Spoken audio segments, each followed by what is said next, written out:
Hello everybody, it is I, Darcy, joined as always by Kris. Hello. And welcome to the Unnamed Podcast for this week. Almost forgot what that was.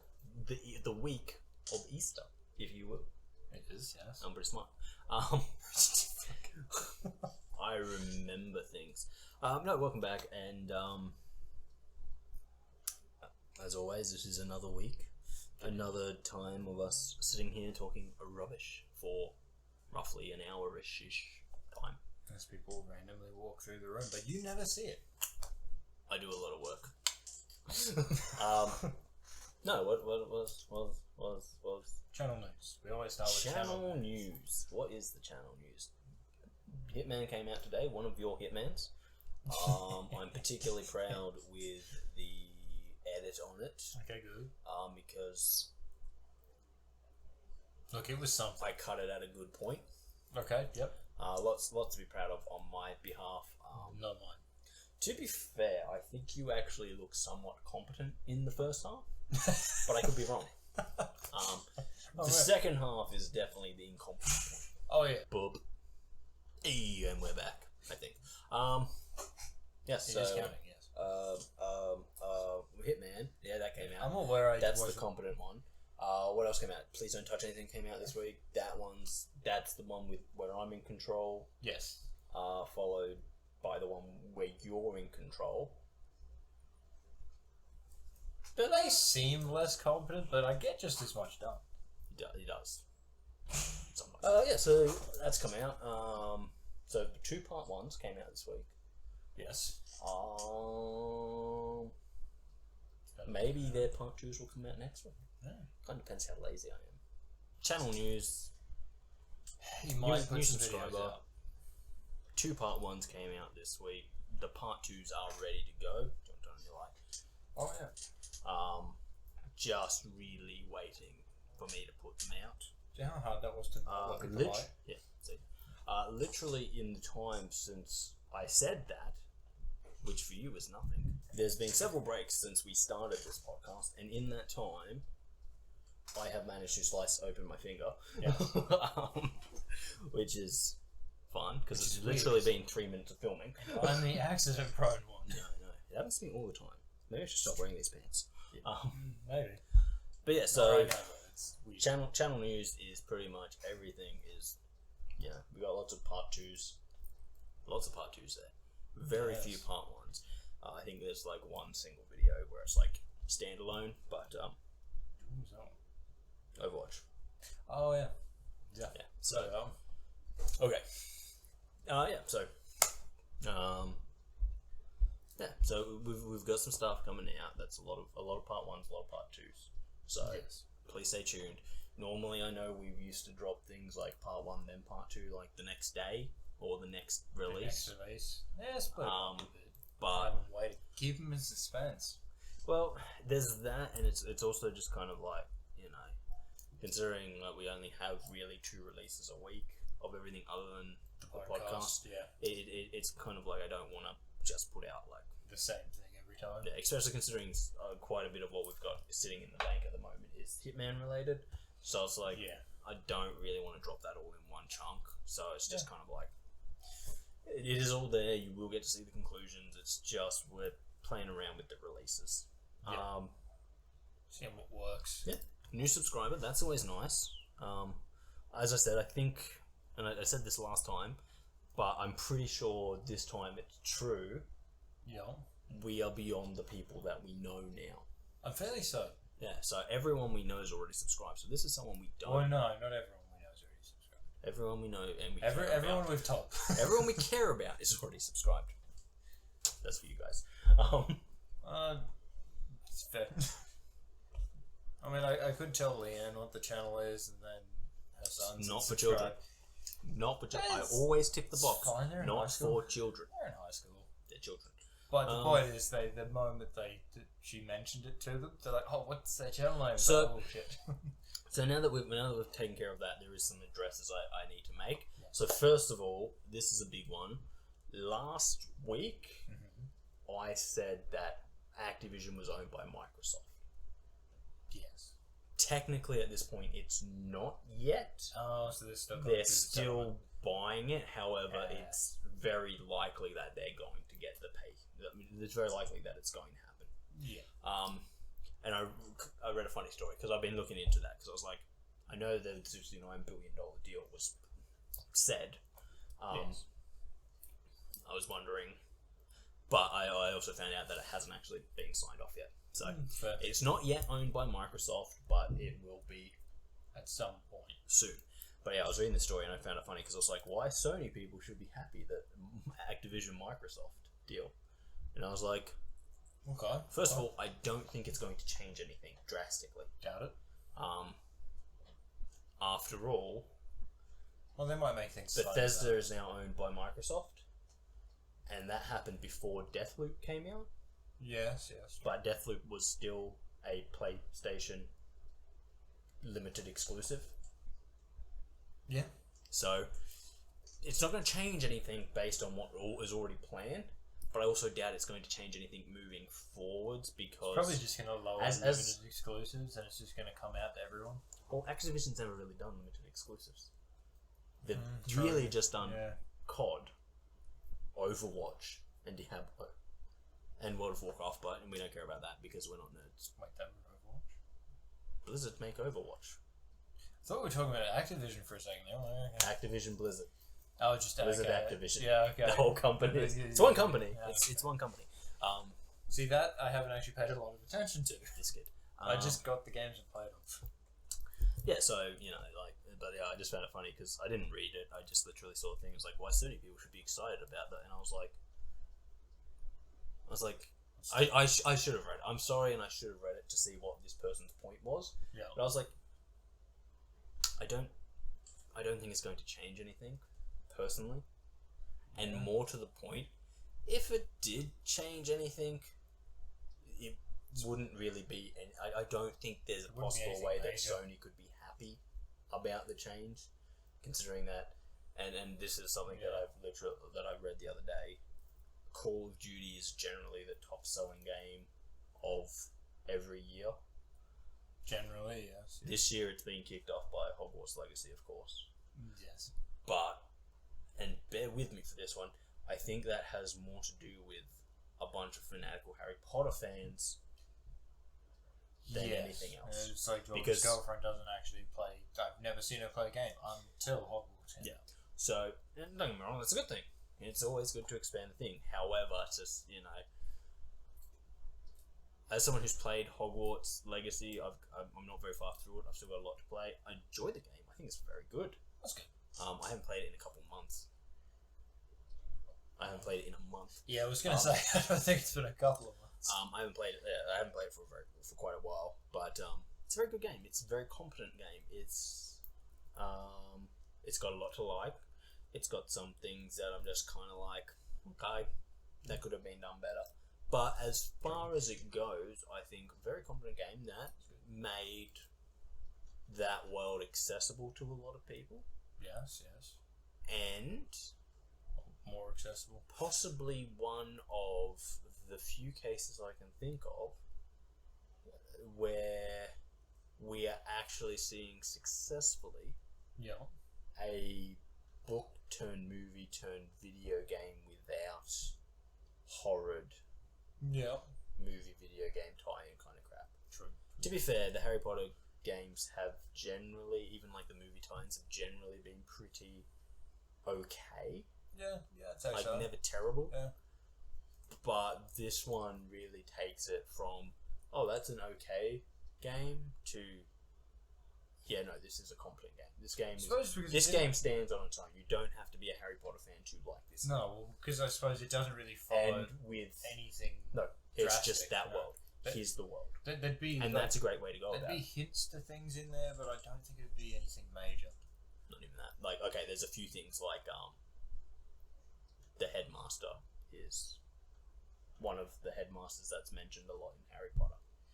Yeah. It's Sirius's great uncle or something. I can't remember what the exact relation is, but it's Phineas Black. So that's there. Otherwise, there's no Dumbledore. There's no. Shouldn't be, because this is early Hogwarts, isn't it? Mm-hmm. Yeah. This is a long time removed, and I'm glad they went that way because it really... I think a mistake a lot of games make, and when I say a lot of games, I'm literally talking about a very similar kind of game. Yeah. The Avengers game, right? Yeah. That was supposed to be like this chance to enter a world that's adjacent to the books and movies and everything, but not actually that one, not the one from the movies and books and stuff. Yeah. And that was a complete and utter disaster. A lot of it had to do with how they put it out there. Games for a service, I'm not really a fan of. I don't think it works as well as everyone seems to think. May make you a lot of money, but you end up with hollow games because it's like, wait, there's more coming out later, and it's kind of like that's really good for the people who join later. Yeah. But for the people who started day one and finished all your content week one, and then you say in 3 months' time there'll be something new. It's like, thanks. They've left it. They've gone on to new things. And they can't be bothered to go back because, well, let's face it, it didn't take them long to finish it in the first place. Yeah. So I'm actually very much to do. I'm pretty impressed with Hogwarts Legacy. One, it kicked Call of Duty off, and I'm always happy about that. Yes. As I love and hate Call of Duty, it's a love-hate relationship. But also, and this may be more importantly, I think it sets a good precedent to get some more movie worlds that we love into video games where we can actually experience those worlds if done right. And I think Hogwarts Legacy is a great way to show it done right. Remove it from the movie, the book, whatever, to a different time period, and let the person experience the world not through the eyes of the main character or someone who was just, main character adjacent but was never seen in any of the other publications. Because that's kind of something that's always annoyed me about games, where it's like, you play as this person and you run into the main characters all the time. It's like, oh yes, but this person's never mentioned in the movies or the books, and I run into them all. I help them out in this very important story point. So you can't really do it like that. So I think taking a game, taking the setting, because that's, for Hogwarts at least, that's what people love, the Hogwarts world, and like the wizarding world, if you will. That's, I believe, what it's called. Yes. And taking that and then being like, you now get to be a person in this wizarding world, and it's not, the Harry Potter story. There's no Voldemort. There's no nothing. It's there wouldn't be. Just, it is something mentioned in the books on occasion, because it's the Goblin Revolution or Rebellion or whatever they call it. Oh yeah. So it's like it's an important time in history, but it's something that's barely mentioned in the books. Yeah. You get the freedom to do what you want and experience the world in that. And I there are lots of things that I would love to see this taken up with. Oh yeah. Cyberpunk, not Cyberpunk. Blade Runner world. I would love a game based there. Would be good, yeah. But you don't have to have it based on the story of the movies. Yeah. The Percy Jackson world, I think that'd be awesome. Yeah, that would be getting good. Getting to be, like building a character and running, going on quests, running around Camp Half-Blood, and like having, literally having like an RNG who is your parent kind of thing. So it's like every playthrough you might get a different parent, which gives you different attributes and shit like that. That'd be have awesome. to do that a bit later, wouldn't you? A bit later. Well, it doesn't like. I'm very confused by your statement. Oh, I suppose you could do it before the camp starts. Yeah, you could do it before the camp starts. You could do it.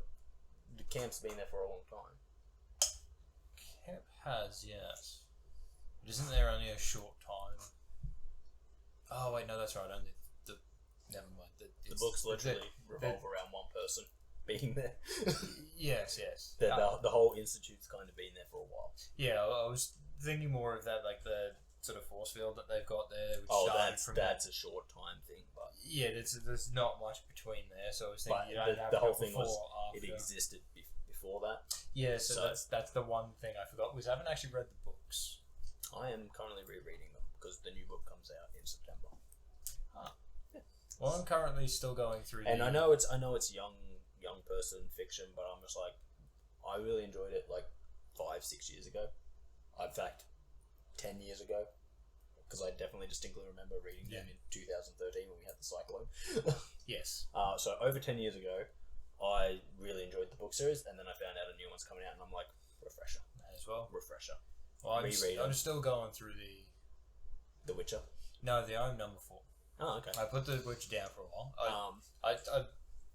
That series of books, I just can't remember what the actual series is called, but yeah, I'm going through that, and it turns out one of the books is called I Am Number.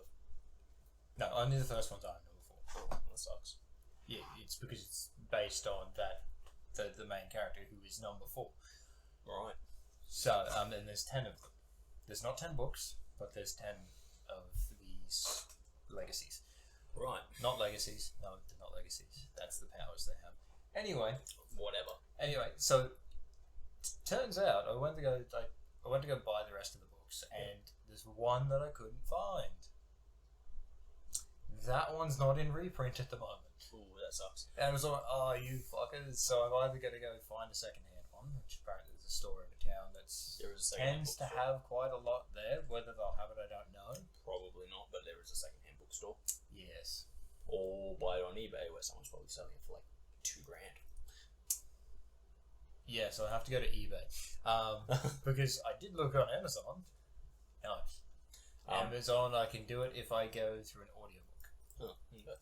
Yeah. No, but yeah, so, like, I just think Hogwarts Legacy is this really good game, basically because it's kind of an archetype for how to make these games set in worlds that people know, yes, without having to follow the story 100%, and I think that's a good thing. Yeah. I think that gives us a lot of freedoms, which make the world better to live in, because it's not destroying the story that you know and love. The reason you go to these games is because you love the world they take place in. So for them to just be like story adjacent, it's kind of like, oh. Yeah. Whereas if it's like,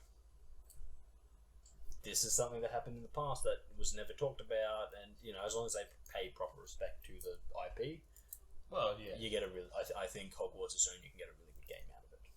Yes, you can. And a very popular game at that. So yeah, that is true.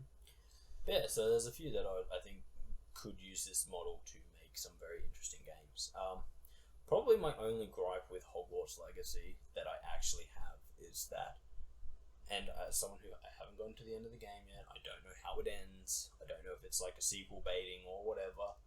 I'm not sure. Yet to see, but yeah, I would kind of love to see it.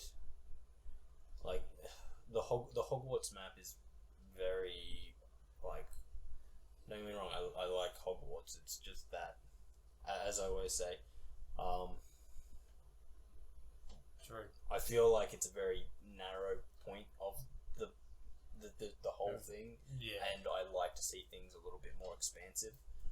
Yeah, like I would have loved to be, and I don't know if you do, but because I know you travel to Hogsmeade, I know you do Hogwarts, I know there's like all the areas around it, which were never really mentioned in the book. But that's fine. Yeah.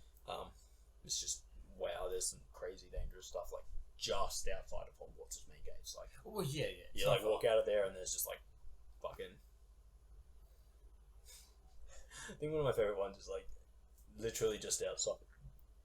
I can't remember if it's Hogwarts or Hogsmeade. One of those. Literally right outside of there, they put like this cave full of like the dead things from number 6.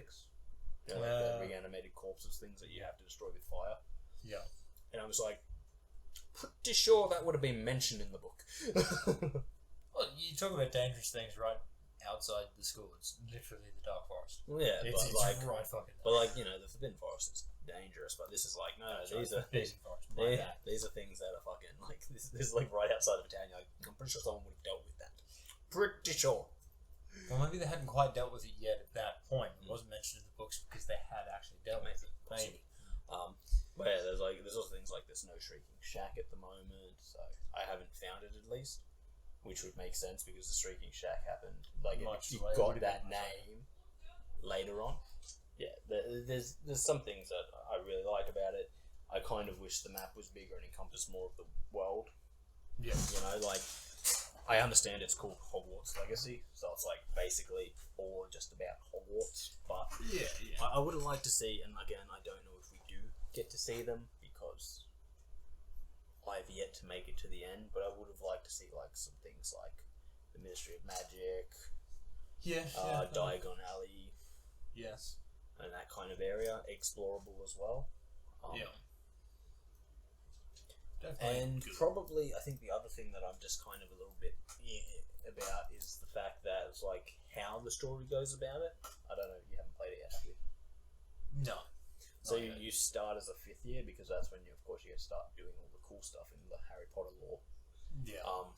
So you start as a 5th year, and it's like, okay, and they make up a story as to why you're starting as a 5th year, all this cool stuff, good for you, whatever. But I was just kind of like, you could have literally had an hour. From a different school? Nope. No? Nope. You just start as a 5th year. You just done? Okay. So you've got to learn pretty much all the magic and stuff.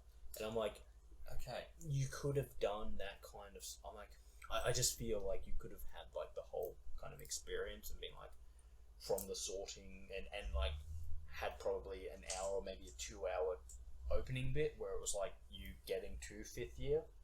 And doing little bits of training and you know, learning the spells there, because you learn a lot of the like early spells in 5th pretty quickly. Yeah.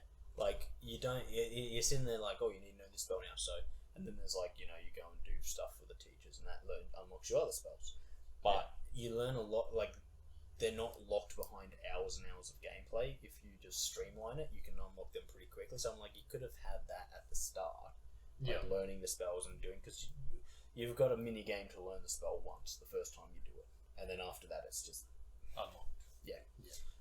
So it's like you could have had that as like a 2-hour part to begin with, where it's like you going from 1st, 2nd, 3rd, and 4th year in like 2 hours. So it's like half an hour each year, and the castle's kind of locked down, and you only do like a few things. So it's like in the first year you get the sorting ceremony and all that kind of stuff. Learn a few first year spells.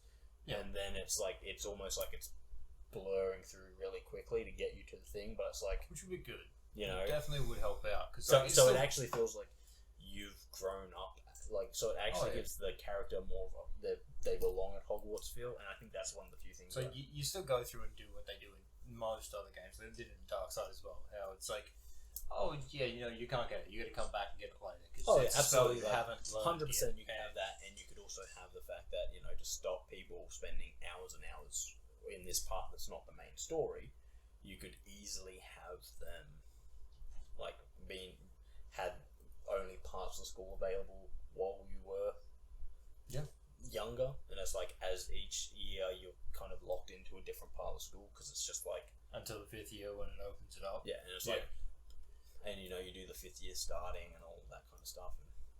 But that's probably one of my only gripes, is that they kind of, I just feel that they could have done that a lot better, instead of just being like, oh, well, 5th year is where we want you to be doing it, because it's, 5th year is, you're about 16,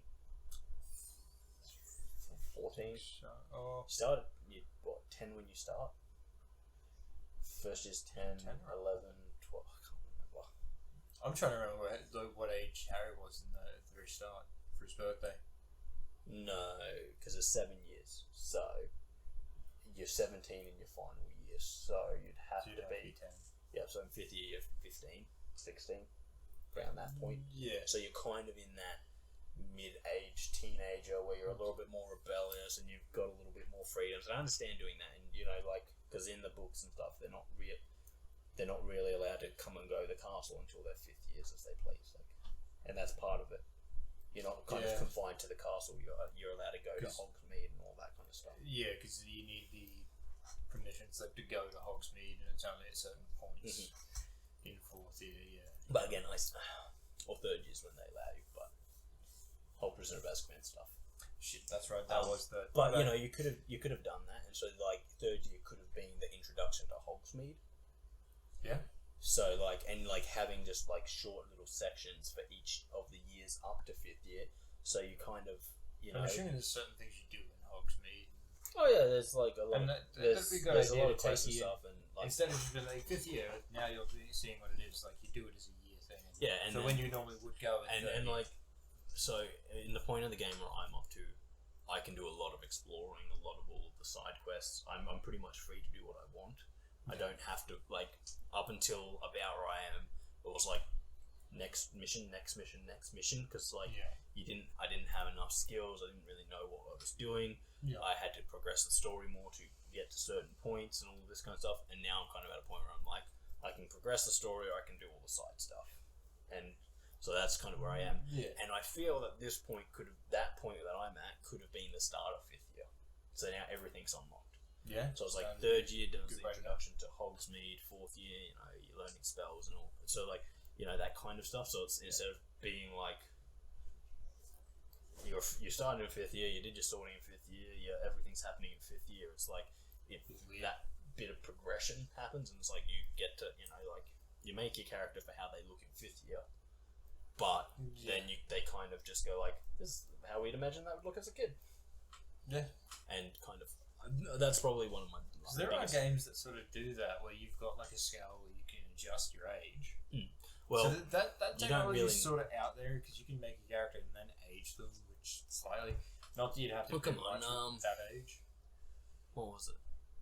Well, actually, no, you would. As terrible as it, like as that as it was, Fable 2 kind of did that. Your character. Dark Souls does it.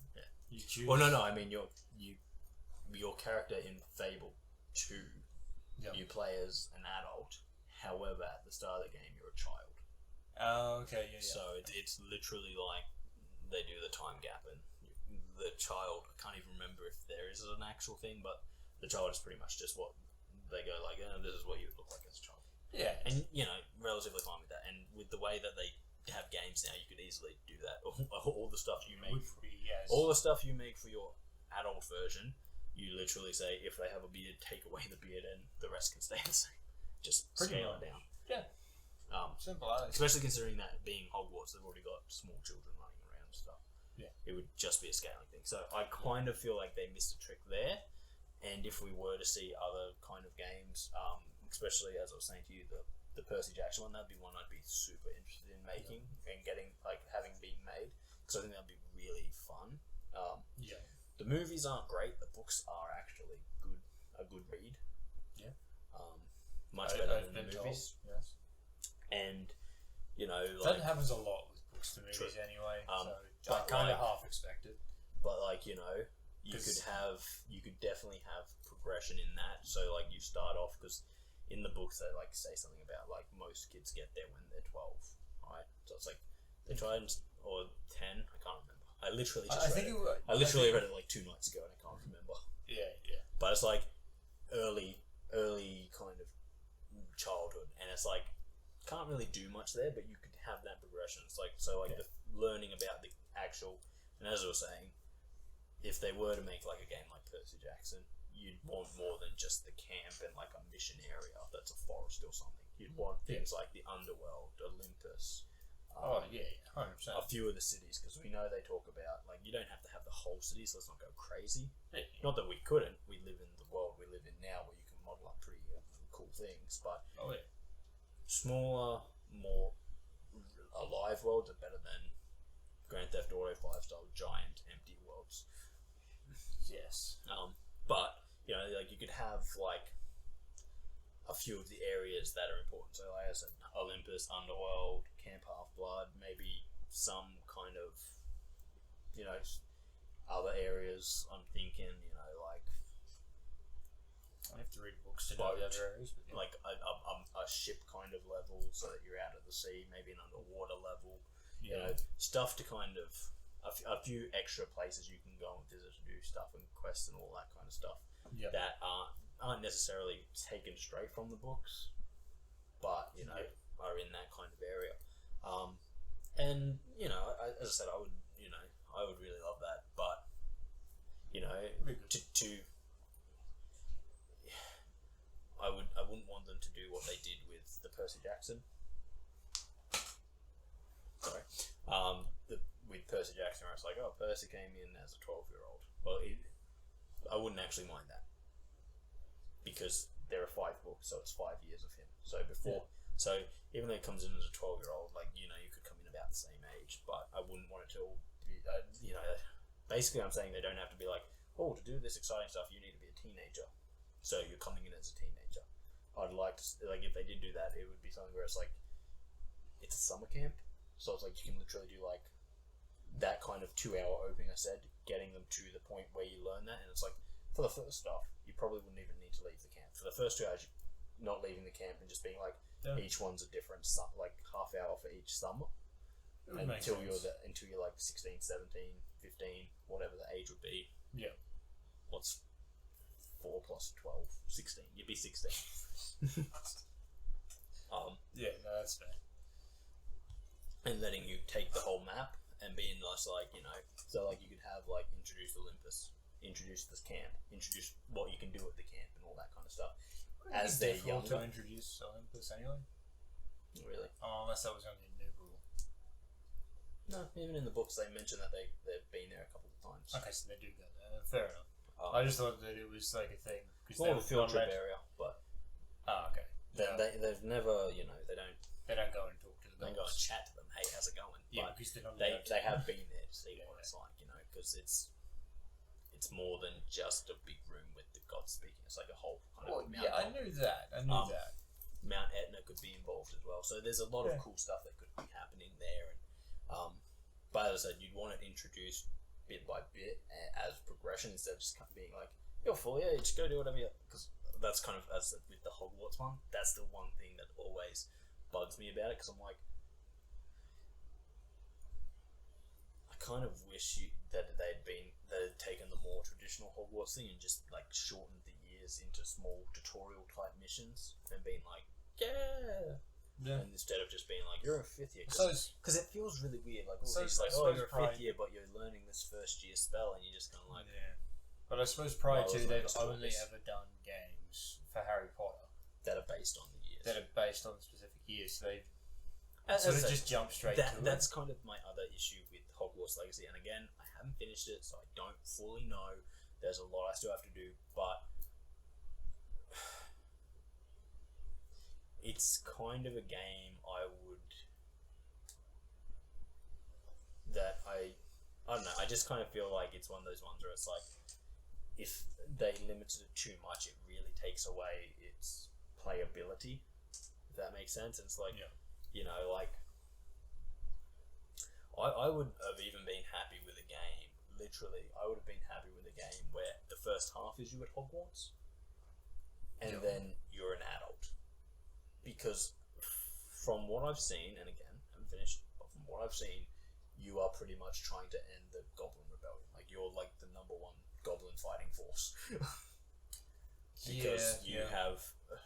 Okay, so from what I've seen, you have a power that a Goblin is using. Like, he's using the same power that you have, Ancient Magic. Which is completely different to normal magic. It's ancient.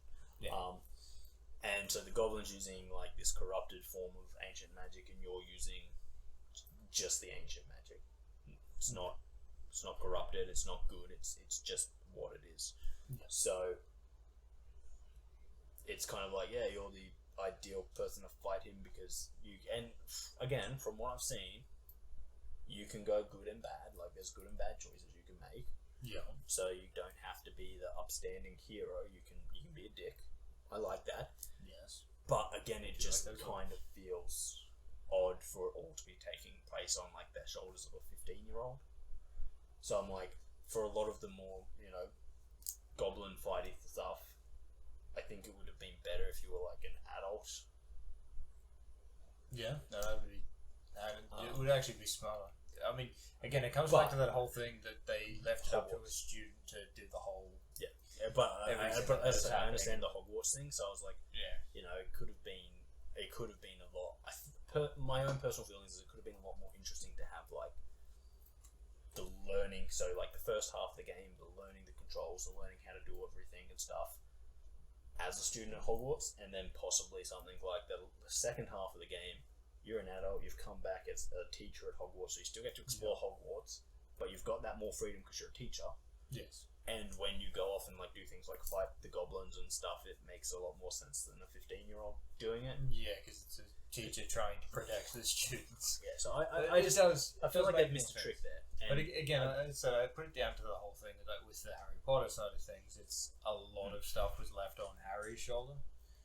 But this is this is kind of where I went down the same track by the look of it. Pretty much this is where I come from. But as I said, other than that, I really like what they've done with it. I really enjoy everything that's going on, and I will probably finish it eventually. It's not going to be anytime soon. Bit of a weird tangent though, because that was we've been talking about that for a while, considering it all just came from the fact that Hogwarts has beaten Call of Duty as the most sold game. Dude, that's a kid. And that all just came from the fact that I was just saying, last week I did make a mistake. Microsoft does not own Activision Blizzard. Yes. They are likely to buy it though. It's highly likely that that's going to be okayed. Well, yes, you'd hope so. Well, that froze for a second there. Possibly. Yeah. So now, to take a completely, I know this is mainly a video game podcast. Yes. Mainly. I know we talk a lot of rubbish about other stuff, but something bothered me deeply today. And I want to talk about it. Okay, yes. Highway driving. So I had to drive on the highways today, as I often do. We've talked about this a bit, too. I mean, on this specific one, but yeah. And, oh, fuck, man. It was really painful today. Like, I just could not believe how many people don't understand how to drive on a highway. Oh, yeah. But, like, there's someone sitting, you know how it's 2 lanes all the way to pretty much Quarrel? Yeah. There was someone sitting in the inside lane, the overtaking part of the lane. Yes. Doing about 90. Oh, fuck off. And they're sitting there, and I was just like, oh, motherfucker, I'm going to have to undertake this person. That is for people doing 100. Asterisks. Well, here's the other thing that I was going to say that annoyed me fucking massively today was that I was driving next to a fucking B-double. Yep. Tool trailers. Yes. And I'm going like, oh shit, we're getting close to the point where it becomes 1 lane. I don't want to be behind this B-double because it's a B-double. Fair. I understand that one completely. I had to do 100 asterisks to get past him. Yes. Like, and I'm just like, are you fucking joking? And like, I had to do 100 asterisks to get past him, and I'm like, so that means he's doing at least 100, which normally I would say is good. However, because that is the speed limit. That is the speed limit. However, I also know for a fact that he was only comfortable doing that because he was on 2 lanes of traffic. The second it cut to 1, he would be like, oh, I've got to slow down now because I don't have the room. Well, it's 2 lanes of traffic and most of it's blocked off from anyone coming in the other direction. Oh, absolutely. So it's kind of like, that confidence you get when you're like, I have 2 whole lanes here, so if something goes wrong, I have the room to deal with it. Yes. And I'm like, the second he gets... And I must have been right because once I got past him, I never saw him again. Yes. And I really wasn't... literally, I was actually going 100 for most of it because people can't drive. And some of it I wasn't even going 100, some of it I was doing fucking 80. Fucking 80. And you never saw him again doing 80? No. Oh, okay, yeah. And as I said, I only just got past him before it became 1 lane. So... And it's 1 lane. He either turned off at Quarrel, possibly, or he just fell so far behind.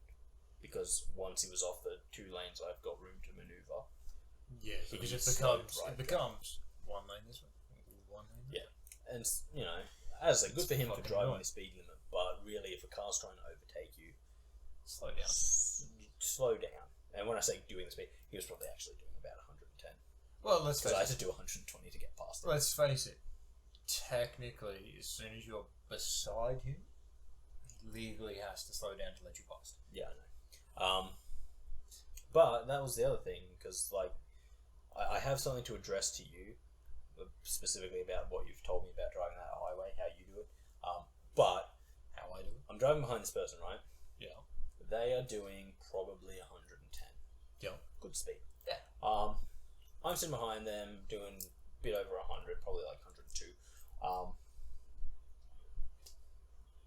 My thing's on the 100 line, but I know that I'm not doing perfectly 100 because I'm backwards and forwards. I'm accelerating up hills and taking my foot off when I'm going down hills. Yes. And I'm sitting behind them. But they're going, and I'm like, oh, I've got to slow down now. And then, and I'm just like, why are you slingshotting? Pick a speed and drive at that speed for the whole highway. Most cars these days have what's called, well, not all cars these days, Cruise control. Cruise control. Use it. Although I will say this, and this has always annoyed me, and if you know what I'm talking about, which you probably don't because our analytics say most people watching are American, the Kawarl piece of road, the turn off to Kawarl, that is 80 kilometers an hour. Yes. Because people can't drive. Yes. That's the only reason it's 80. I've seen people literally pull out in front of traffic. I'm like, we have to do 80 for literally 100 meters here. Oh, yeah. Because of idiots like you who go, oh, there's a car coming at 100 kilometers this way, and he's about 100 meters. I can pull out in front of him, and he won't hit me by the. Of course, he's going to hit you. He's doing 100. He's 100 meters away, and you're going to pull out at and start accelerating. You never. No, he's going to get cleaned up. Yeah. Fucking learn to drive. Why? But you know, in typical nanny state. And not that driving 80 gives you much more time. No. No, but it's less than a second. It's just the way for the council to say we've done something about this dangerous road, and it's not a dangerous road. It's just people don't know how to drive. If a car traveling at 100 kilometers is less than 300 meters away from you, you do not have the time to get out in front of it and accelerate up to 100 before it collects you. Yeah. That's just common sense. Yeah. But no, because of idiots like this, because literally I was sitting behind someone, I was coming out of Quarrel, I was sitting behind someone, and I looked and there was a car probably 50, 60 meters away doing 80, and this guy's just like, I can make it, and I was just like, are you... By the time he was halfway up the hill, the car was right up his clacker, and I was just like, are you fucking... It's idiots like you that cause this issue. This is not a high crash zone, this is a high idiot zone. Yes. Patience. Fucking... it's just so aggravating because you see it all the time. But yeah, so anyway, back to today, this guy's playing slingshotting in front of me, and I'm like, I sat behind him the entire time. But some points, he's right up here, we're both doing 80. Some points, he's pulling away, and I'm doing 100 and a bit over 100, because that's how it was. Yeah. And I was like, he's pulling away from me, and he's putting, I'm at a steady pace, because at this point I have my cruise control on, set for 100. Yeah. And he's pulling away and then coming back, and I'm having to take my cruise control off and go down to 80. Then he's off again, and I'm just like, why the fuck are you slingshotting? Yeah, did you do something to fuck up his car? So he can't do 100 for a long period of time? Fucked if I know. But, yeah, so the point that I wanted to make to you personally is that you've told me you drive cruise control on that road. I do, yes. And I think that's a mistake. Why? Because I don't think you can put cruise control on until after you've gone past Quarrel. You gotta remember, I'm driving at like 10 o'clock at night. No, that's not the reason. The reason is, right, cruise control is designed to keep you at a steady pace. Yes. Up until Quarrel, you've got all the hills. True. And when I say hills, I mean literally bumps. They're bumps. Yeah. You go up one, down one, up one, down one, up one, down. There's probably not a straight piece of road between leaving Rockhampton and Quarrel. That makes sense. It's all hilly. So it's all up, down, and then straight back up again. Yes. And I know from driving my car, because I would put cruise control on, I was trying your method for a bit. This is how I decided that you can't put it on until after Quarrel. You go up a hill and the car accelerates. Mm-hmm. Then you get to the top, and because it's literally then straight back down, then the car starts to slow itself down because you're going down a hill. But you've got to go back up. So yeah, so you go up a hill, your car accelerates using fuel to get up there. Yes. And because it needs to accelerate to stay at that constant speed, it's burning more fuel than if you were just cruising flat. Yeah. Then you get to the top, and you're there for probably a second. Then you start going down, and your car applies just enough brakes to keep you in that speed limit. Yeah. Then you hit the bottom, and you're there again for about a second before you start going uphill again. Yeah. And then your car accelerates again. And I believe highly that is highly unfuel efficient, because your car is going, you use more fuel to get you up, keep your speed going to get to the top, and then you're at the top and it goes, okay, so now I'm going to ease off, and then you start going down. It goes, I'm applying the brakes. Yeah. I'm applying a little bit of braking. Whereas if you were to just do it on your foot, accelerate up, let the car just go downhill without any acceleration, True, which gets you a little bit higher than the speed you want to be at. It does. But then you come up... Well, actually, not for me. Mine doesn't actually increase that much. Okay, well... It's probably about 5k at max. Yeah, I mean, sometimes. Like, sometimes I can go down a hill and I won't actually increase speed.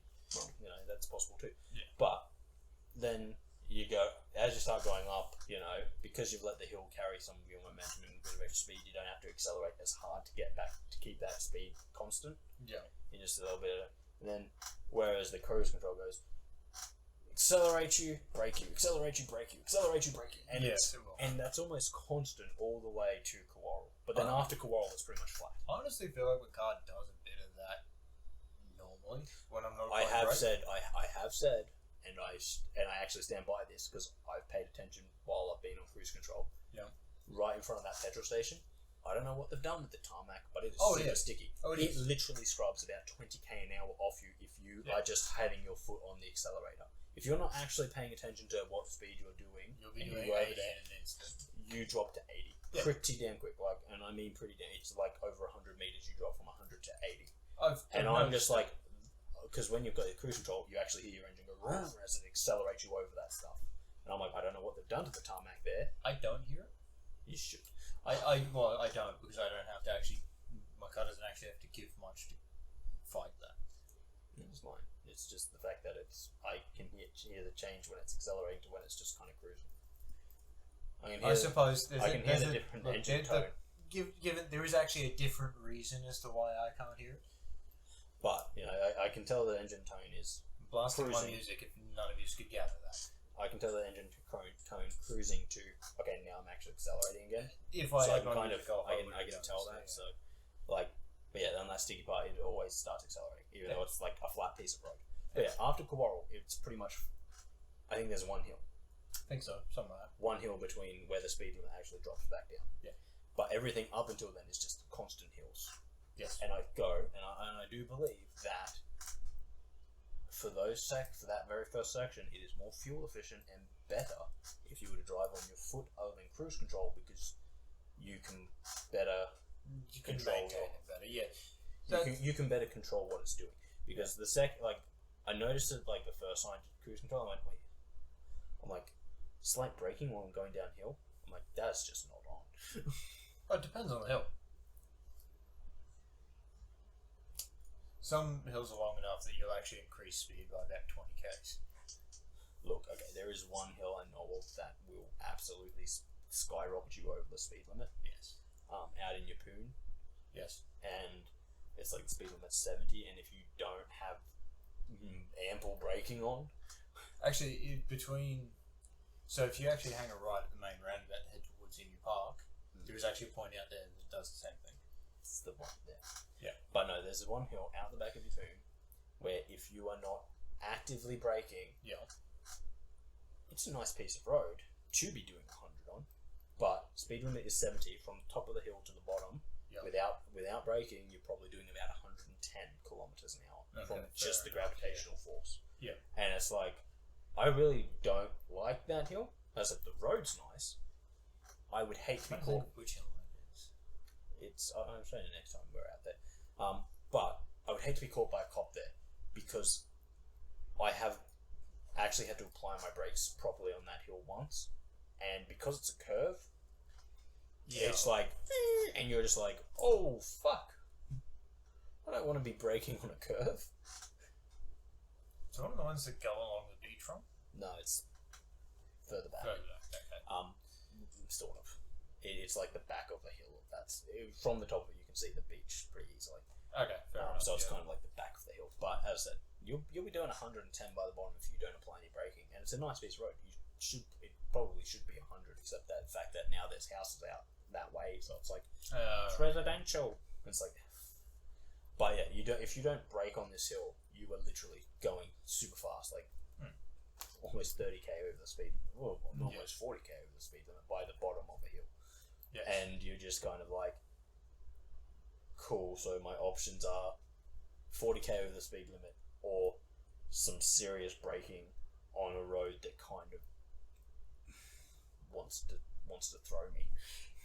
Yeah, so you're gonna have to do the braking. Yeah, you've pretty much got to like brake, let, so that your wheels don't stop. Screw having to drive that every day. Oh, yeah. As I said, it would be nice if the hill had its actual proper speed limit, which is 100. It's 100 hill. It wants to be 100 hill. It makes you do 100.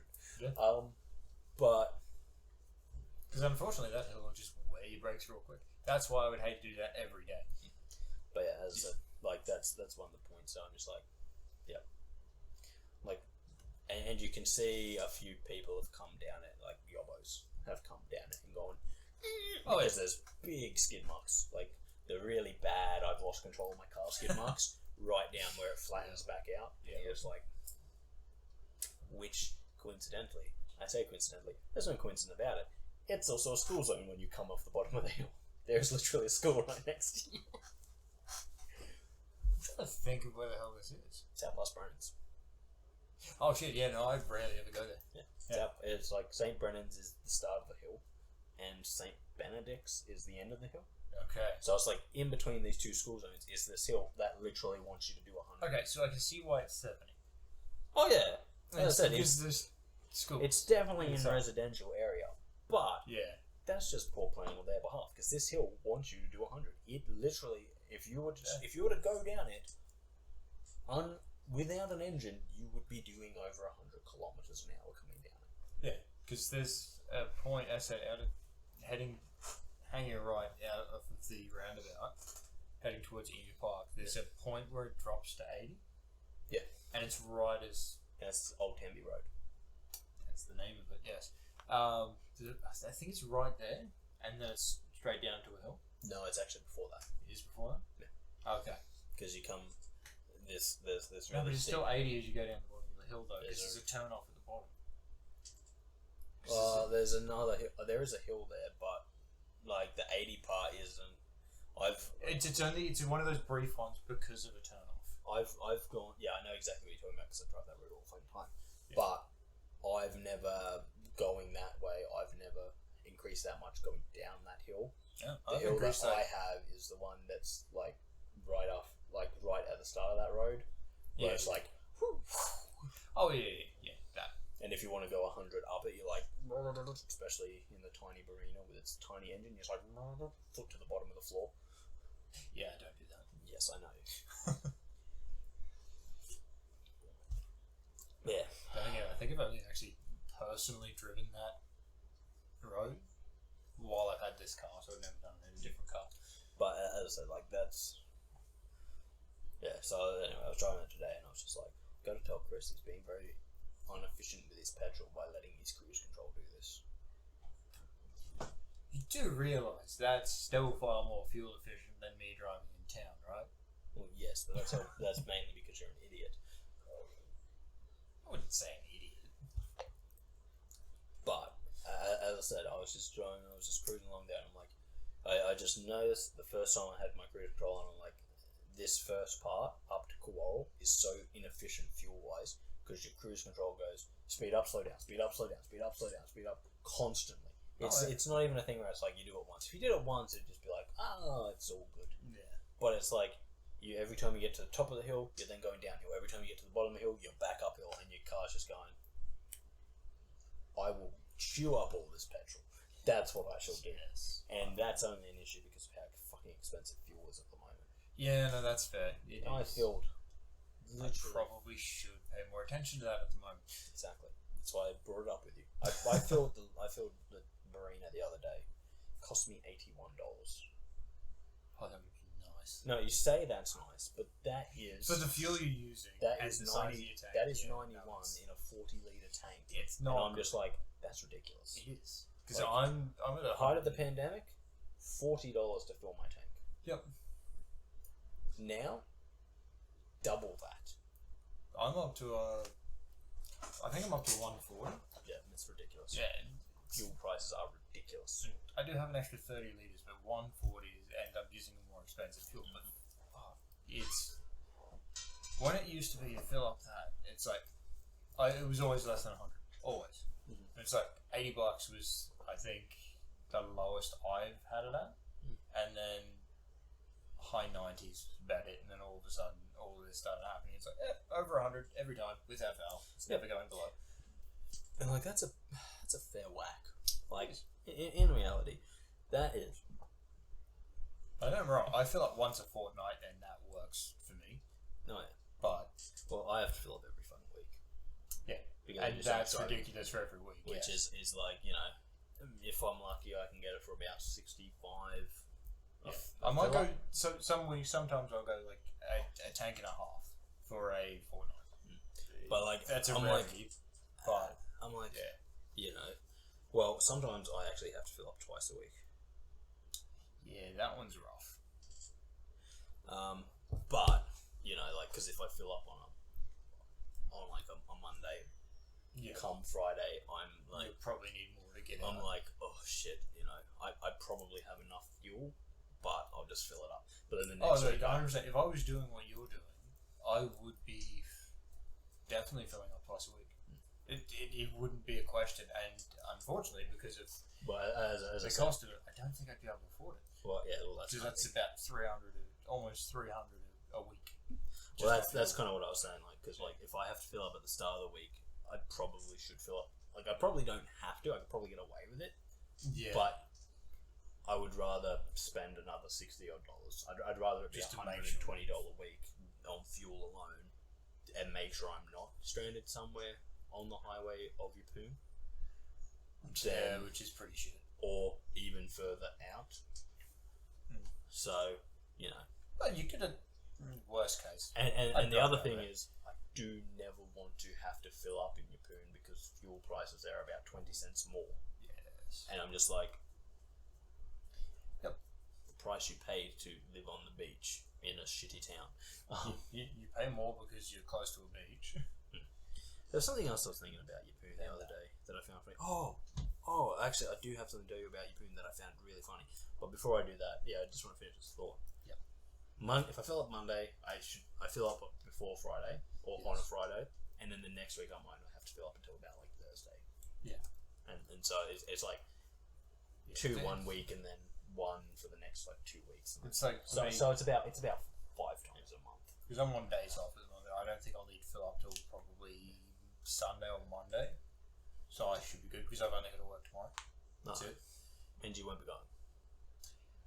We'll see. It doesn't really matter if you don't go because this doesn't come out on Friday. That is, you're right. I won't be going tomorrow. I use this thing.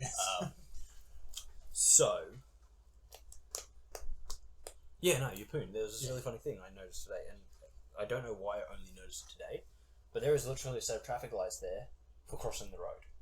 Red, green, yellow for crossing a road. A 2-lane road. There is one lane going this way, right outside of the shopping centre. So there's the turn off for the shopping centre from big roundabout. Wait, that's a 2-lane road. Yeah, ready? Follow my thoughts. Yeah. Big so coming from the big roundabout, hang a left to go towards the shopping centre. Come down, I think it's Tamby Road, but so just come like down towards the shopping centre. Yep. Get to the roundabout right in front of the shopping centre. Hang a right. Go into town more, so towards the main street. So right or left? That's right, isn't it? Yeah.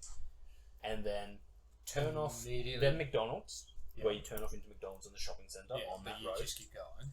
You go straight, and about 100 metres after that, there is a set of traffic lights right across from the petrol station there. It's not a 2-lane road then. Yeah. There's 1 lane this way and 1 lane this way. Oh, okay, yeah. I was thinking double lane, but it's like no. Yes, that'd be a 4-lane road. This is a 2-lane road. Yes. Literally a lane either side with an island in the middle. Yes, I'm aware of it. And there is a set of traffic lights there, and I always thought it was. Oh, and it's got like no runoff. Yeah, it's got. But no, this is even better because I always thought it was a turning point. You could turn there, and that's why there were traffic lights. It's because the showgrounds are right there. Exactly. And I sat there and went. When I drove past today, it was the first time I noticed there wasn't actually a turning point there. There was nowhere you could turn there. And I went, it's legitimately... Yeppoon is a tiny town. It does not need a set of traffic lights. And it's got, how many sets of traffic lights? You got... Many. It doesn't have that many. Oh, there's a lot. Is it? Yeah. Okay. They're in stupid places, but there's... So I can only count 6, because that's all I ever really drive to. Okay, so... So you got one at the beach. There's many. I assume there is, but the ones I can count is the one just by Bunnings. Yeah. We can talk about this later. Yeah. The number of traffic lights is important. What is important is that this tiny butt fuck coastal town that literally has probably 5,000 people living there. Probably somewhere around there. I don't know the exact numbers, but I have seen a full. Because of my job, I've actually seen a full map of the area with a scale, and I went, "Wow, it's even smaller than I thought." Decided that it needs traffic lights specifically for people to cross a 2-lane street with island in the middle. And as I said, it's got it's pretty much got a gutter straight away. It's like this much runoff either side. It's nothing, but it's only because you can get across that. You can get across that entire road in about 5 seconds if you're slow. But I just. But it's the funny thing. It's because the shopping centre's right there and the showgrounds are across the road. That's all it is. But I just went, oh my god, I'm like, I know specifically in this area part of Queensland, we put traffic lights in stupid positions for no goddamn reason. Oh yeah. Like how many traffic lights in Rockhampton literally have traffic light, and it's like, this is literally a block in between each traffic lights. Because that's also not far away from the other roundabout that's there, and most people that drive in this region don't get to the speed limit before they get to the roundabout. No. From roundabout to roundabout, so you're not even at the speed limit when you get to the lights. I am. You probably are as well. Yeah. So we're both at the speed limit beforehand, but most people, no, they're not getting there before they hit that. Yeah. So I just sat there and just went, oh my god, this is ridiculous. I'm like, a set of traffic lights to cross 2 lanes of traffic. Yeah. In a tiny town. It's a waste of time. I'm like, wow, that was money well spent. Yeah. Honestly, the thing that would have been better there, rather than say traffic lights. Zebra crossing. Exactly. That's exactly what I was going to say. Zebra crossing, like at the front of any school. That is more ideal there because it doesn't take long to get across. Or if you're really wanting to spend a fuck ton of money, overpass. Yes. But even then, it's like you may as well be climbing a ladder and then going across. No, you just have the stairs running this way and then up. And then literally just not, because it's so narrow, just not have a platform. It's also so close to the creek as well. Just not have a platform there. Yeah, true. And just have the stairs, and like the platform is where the 2 top stairs meet, and then keep going. True. Although of course you can't do that because what about? Yeah. No, okay, you can't do that. Instead, you get a wasted. Because if you have an overpass these days, you need to have an elevator there. And there are people who do stupid shit, like kids who'll hit the button as they walk past, so now everyone's got to stop for no one crossing the road. You know, they can't do that with the zebra crossing. I just found that so fucking ridiculous because I was just like, actually, there was one day in Mackay where we were going through a set of traffic lights, yeah, and these 2 chicks, they crossed the road, hit the button on the other side of the road, crossed the road again, hit the button, and they just kept crossing the road. I would run them over. And unfortunately, that's more illegal. Well, yes, it is. It is more illegal, but the unfortunate thing is, 1, there was no cops around when they were doing it. 2, once that button's hit, it takes precedence. Oh. So traffic would start moving again, they'd hit the button, lights would go amber. That's like the traffic lights here.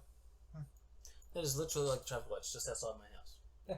Where it's like, if you are coming out of the driveway, you get precedent. You are in a driveway. No, you've got to wait for... I don't even know why we have a driveway. Why we have traffic lights on a driveway. There is poor traffic flow there. It's like you stop as the light over in front of you is going green. It's because it's one of those situations where we've got traffic lights next to traffic lights. Literally within 50 metres we have 2 sets of traffic lights. I'm pretty sure we've discussed it that aren't synced. Pretty sure we've discussed it in these videos before, but it's like, if you haven't watched that video, then it's legitimate. You come to these lights, they go red. The ones that are in front, which are on the main roads, goes green. Yep. You've got to come to a stop and go, and then because this was all put in to help the flow of traffic, which it can't do because literally, as I said, 50 metres. Like, if you're lucky, it's 50 metres. It might be 20. I don't know. I've never got out there. It's stupidly short, but the point you can get about 6 cars. You get a school zone. It now piles up at the back there. there's not enough to fit the people that because by the time you start moving again, that goes red. Yeah, by the time you start moving, so you get 6 cars. So and then what the craziest thing is that from that traffic light to the next traffic light is probably only about 200 meters, 300 meters. But that traffic light is also at a school zone. So we literally have traffic banked up all the time because no one can move anywhere. Because of those stupid traffic. Because of super set traffic lights, which was put in there because, people have accidents there all the time. Then teach people to drive. Well, see, the thing, and do you know what the fucking annoying thing is? Teach people to drive. At the main set of traffic lights, you can do a fucking U-turn. I was in the car with someone, and they're like, I always go to these second lights because pretty much every time I get here, they're green. I'm like, I don't have that luck. So you know what I do? Do a U-turn, and I beat everyone else. It's legitimately, you do a U-turn, and then there's an entrance into the shopping complex. Why would you not just... And it's quicker. Because if you get around the corner and it's red... But I've like always said that because they treat this entrance, that's where they put these traffic lights, everyone seems to treat it like the main entrance, but there is actually an entrance on the main highway to the shopping centre that the driveway is for. There's 2 entrances. I know there's 2 entrances. There's 2 on the main highway. But you could literally go in there and not have to slow down because it's pretty much got its own lane to transfer into it. Yeah. But instead, everyone comes through this driveway, and now that they've added lights there, it's just accentuated the fact that, come here, this is the one with the light, so it must be the main entrance. It's like, no, it's not. It's a tiny stretch of road.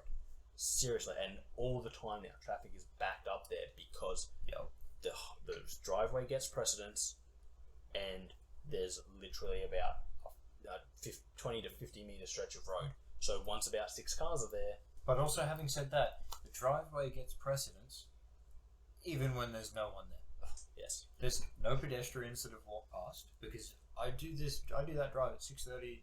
Well, yeah, let's say 6:30. I'm always late to work at the moment. 6:30 in the morning. No pedestrians, no cars, no animals have run past, and the light will go red, and you're like, huh? Yep.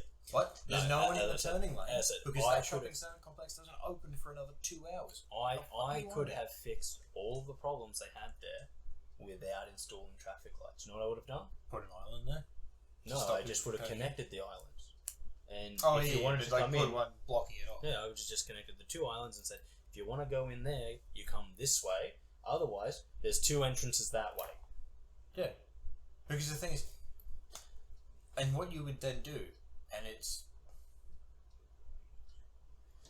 The only other thing is trucks. Getting trucks in, because they all go from behind, and the way... Yeah, but they can come up past along that long loop and come in there. They can, and it's not hard. Or they can go in the one further down, which is where everyone comes out of. Where the garden shop is. The garden shop? It's a tractor shop. Oh, yeah, there. Tractors are used in the garden. Yeah.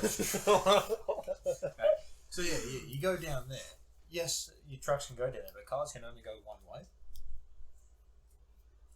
So it's only supposed to be an entrance near where this is. I don't really care. Yeah.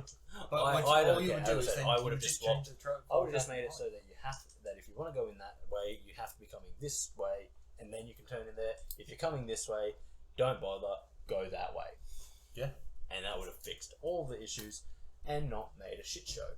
Instead, we went with the shit show. Yep. And now, for the moment, maybe their crash statistics have gone down. I don't believe that because I don't think there were that many crashes there. I think I would know. I have lived right across from where it would be, and as someone who used to live in a high crash zone, you hear when cars hit each other. What we were talking about was the road. But I think we were finished with that one. We were very finished. Yeah. Which means that we can now go back to our usually scheduled talking about video games in this mainly video game podcast. Now that we've taken the tangent of screaming about the roads for a bit. Yes. Fucking hate the roads. No, so I'm actually really looking forward to showing you guys the roads in New South Wales. Yeah. Where people actually know the road rules. Oh, that'd be nice. And the roads have these things that we call runoff. Oh, that would be great. Yeah. And then the runoff doesn't end in a giant ditch. Oh, even better. Yeah, it's gonna be pretty sick. Holy shit! I think you guys have seen it before. I think you guys are in for a culture shock. I think so. But anyway, back to video games. No, actually, we're pretty much done. Yeah. We could talk about video games. I recently bought the new Resident Evil game. Can't play it because I don't have an Xbox Series X. But when I get... But that is fine. Just go use Jordan's. That is fine. Because I haven't even played Resident Evil 1 yet. So I've got 4 Resident Evil games before I get to Resident Evil 4. And by the time you finish them, plus Code you'll have it. Exactly. So we're good. I could have it by next week if I felt like it. I don't feel like it. But no, yeah, so that's video game news. Actually, you know what else? No. I can't remember. Okay, cool. We're on the same page. Except I didn't know in the first place. I've been playing baseball still. Yes.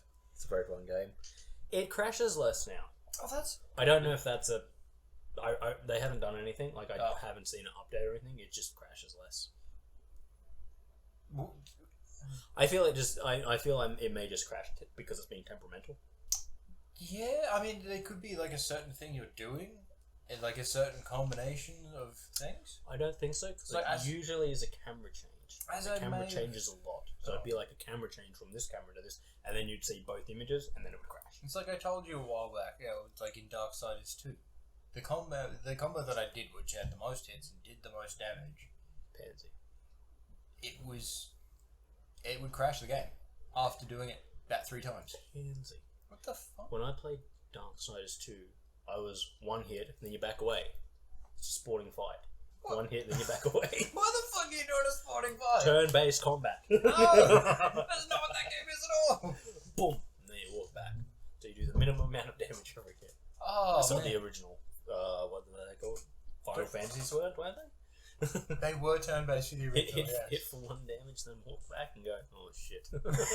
Pretty much, it's like, hit for 1 damage?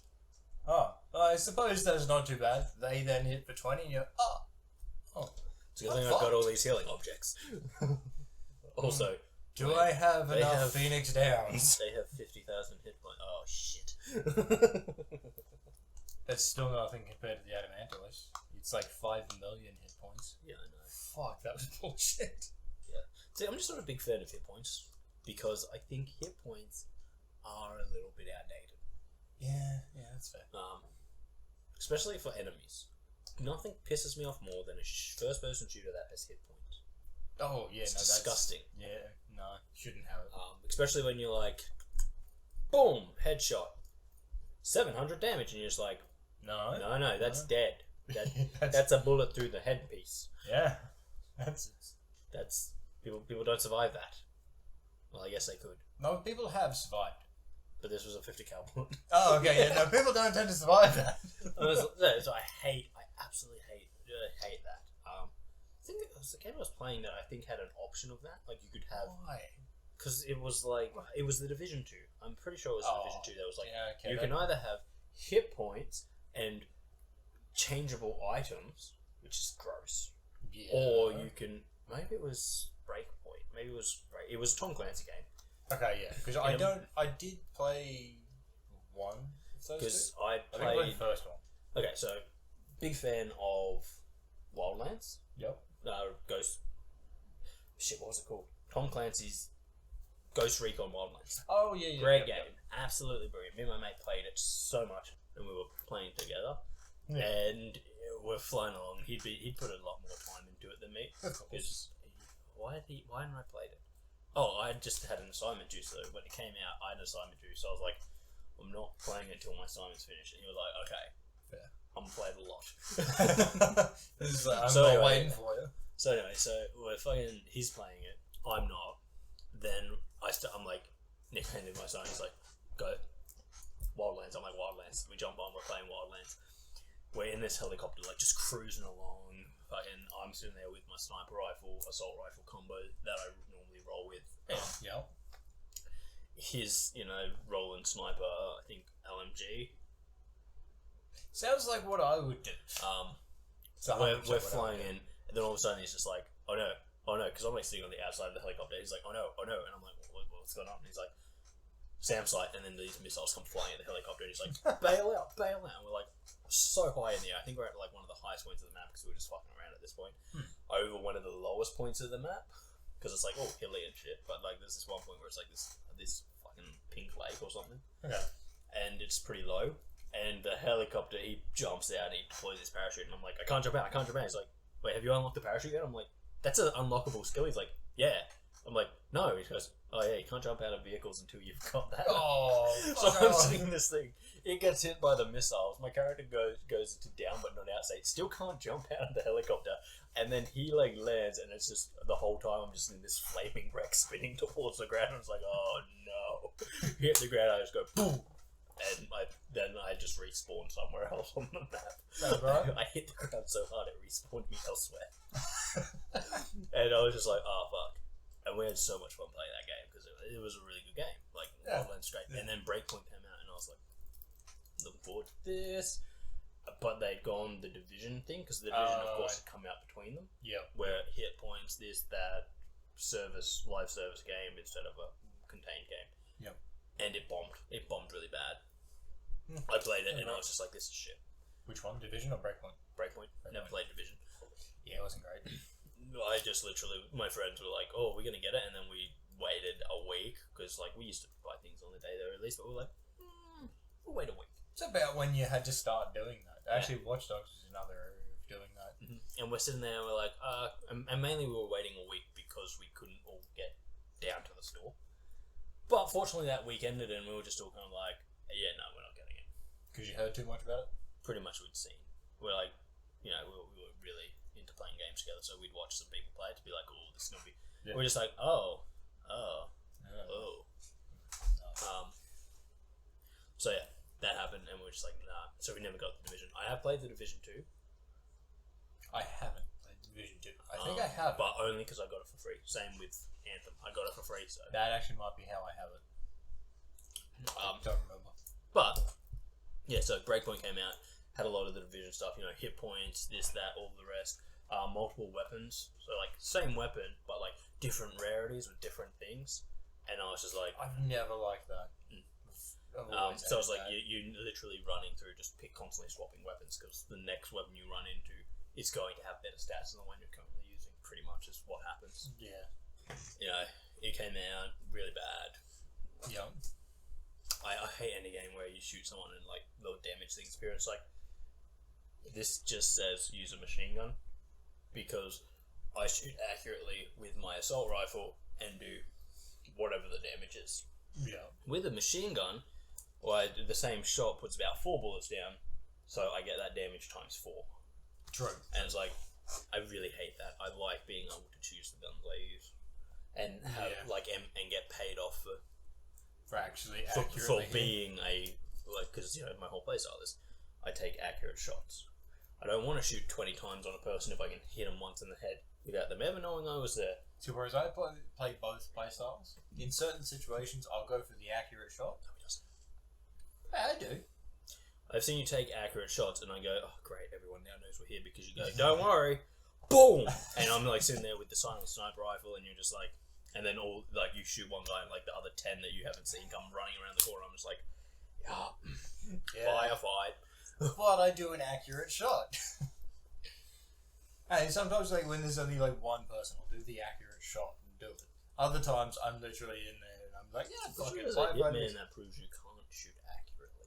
That's different. It's a different game. But yeah, so like I was really annoyed by Breakpoint for doing that. But then, and I have gone back to Breakpoint since, they took out all the services. Like, you don't have to play with people online anymore. Sweet. Which is brilliant. I like to play those games solo. You don't have to... You can turn off picking up guns, so it's more like Wildlands, where you actually went and found guns, and you were like... Because in Wildlands, there's this really cool system where it's like, you pretty much started off with a set, and then all of the other weapons you could find, you had to unlock by actually finding those guns in the game. Yeah. And once you had it, you had it. Yes. So you could completely change up your arsenal depending on what you wanted once you had found the weapons. And Breakpoint added in an ability to do that. So instead of just running around picking up every gun because it was better than the one you were just carrying, you were now like, once you had a gun, it was your gun. Which also means they fixed it so that there wasn't bullet damage, because that was pretty much the only difference. This gun does 100 to 105 damage. Oh, this one does 100 to 106. And so I fucking hated that. And I suppose that was one of the downsides to Borderlands. Because they did the exact same thing. And it's don't get me wrong, there are games where it works. Yeah. Diablo 4 is a classic example. Yeah. But there's a difference with Diablo 4, and that is you will often pick up shit that is worse than what you've currently got. Yes. So it's literally just either a breakdown or a sell. You get it, you break it down to get more stuff to upgrade the gear you've got, or you sell it to get money to upgrade the gear you've got. Yeah, and I'm like, I don't mind that. I don't mind that being a looter game where it drops stuff all the time. Yeah. But I hate a game where it's literally like, oh no, you see, you've got this gun that you really like. Oh, but this one does more damage, so you should take this one. It's like, they fire the same bullets. Yeah. They literally use the same ammo. How is one doing more damage than the other? Or the fucking one that annoyed me the most, I was running around with an assault rifle because I did the first mission, and it's like, I walked over this SMG and I'm like, oh, the SMG did almost twice the damage. And I'm like, okay, well, first of all, that's not right. This is a 9mm bullet versus fucking 5 point whatever. NATO standard M4. And I was just like, so that's wrong to begin with. Yes. No way is this gun ever going to be more damage than this. But also, I hate bullet damage because the truth is, every kind of bullet is lethal. Yes. It just depends on how good a shot you are. Yep. And when I like to play my first person games being that good shot, except Halo, fucking hate sniper rifles in Halo. Happens a lot and I hate it every time. It's like, oh fuck, sniper rifles. You're around going like boom, boom, boom, boom. You're just missing everyone because you're like, I could aim, but there's no point in aiming because I'm going to aim and then I'm going to miss. So all I'm just going to do is blind fire everywhere. And then everyone's just like, there's the guy with the sniper rifle. How do you know? Well, all those long lines are coming from over there. They found me! No, how'd they figure it out? That's what Call of Duty's missing, tracer bullets. Oh, yeah. There are actually tracer bullets in Call of Duty. Yeah. You just gotta buy a pack that has them in it. Yeah. So there are guns that literally have, like, there are packs that have guns with tracers in them. So the gun only shoots, like, you'll see guns, like, shooting blue or purple lines or shit like that. Yeah. And it's like, now that they've let you change them, I'm like, it's weird that they don't let you have tracer ammo. Not that there's any point. Tracer ammo is the worst type of ammo you could have. But it sounds like if you're not a tank, when I say not a tank, I mean like literally not a tank. If you are a tank, okay, with the big guns, then tracer's what you want because that's what they call an aiming shot. And you go, okay, that's where my gun. That's where I'm gonna hit. Fire more there. But yeah, so they fixed a lot with Breakpoint, and I have gone back and played it and been like, oh, better, much better. That's good. Like, much better. Sweet. Still a few things I don't like instead of getting equipment by finding it, you have to buy it through a store. It's like it makes sense, but it's still got that really super predatory kind of thing going on, because it's like, can't afford it, just give us some cash. And I hate that. Yeah, that's. I hate pay for win. But yeah, no, I don't know. I'm a bit of a kind of contradictory thing because I'm like, I like it in games like Diablo, but not in games like Ghost Recon and stuff. And I think it comes down to the type of game. For me, Diablo is a smash looter. You literally go around smashing shit to get more loot and running around the area exploring. That's the fun of the game. Whereas Ghost Recon, well, that's about being a super cool tier 1 operator who runs around. Okay, yeah, that's fair. Murderizing people with his big bushy beard. And being like, I've got a big bushy beard, that obviously means special forces. I could kill you 1,000,000 times before you even hit the ground. You know, that kind of shit. I'm like, that's Ghost Recon. Not, ooh, gun. It's like, oh no, I got shot in the butt because I was too busy picking up the next best gun. Yeah. It's like, no, you're a special operator. You go in with your gear and you don't fucking change. And you shoot people in the heads. I swear half the time in like Borderlands, you go through and you look at that, it's like, it doesn't fucking matter. I haven't played Borderlands in so long. I own all of the main games. Yeah, so, I did. I own. You do. Oh, yeah, that's right. Yeah. But yeah, no, it's I know, I own all the main games, but I don't know, I like Borderlands 2. Yeah. I've never played Borderlands 1. I've never played the pre-sequel. I think I would enjoy the pre-sequel, but I've never played it. I think I played some of it at least. And I bought 3, but I was just like, it looks bad. Yeah. Sorry, it doesn't look bad. It looks like Borderlands. It looks cringy. True. And I was just like, ugh. And I was like, I understand what Borderlands is doing. They're the kooky fun shooter. But I'm like, Claptrap is a disaster. Yes. He wasn't funny back in the past. He's not funny now. And your bad guys are just getting worse and worse. Yeah. Like, Handsome Jack was a decent bad guy. But these new two, I saw them and I was just like, oh, cringe. But yeah, I reckon you'd like the pre-sequel. Because that is Handsome Jack, isn't it? That's about it. Yeah. That was that one? Yeah, it was that one. Yeah. So. Yeah, as I said, I think I would like the pre-sequel. But I think one of the things that made me actually like Borderlands 2 was the character I played as, which was Zero. Yeah. Oh, yeah.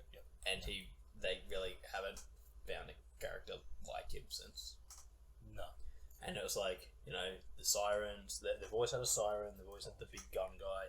Yeah. But, like, my thing with Zero was I liked the melee stuff that he could do. Yeah. And I was like... That makes sense. I was like, that he's gun, melee kind of stuff. Yeah. And I was just kind of like, oh yeah, that's really cool. And then they were kind of like,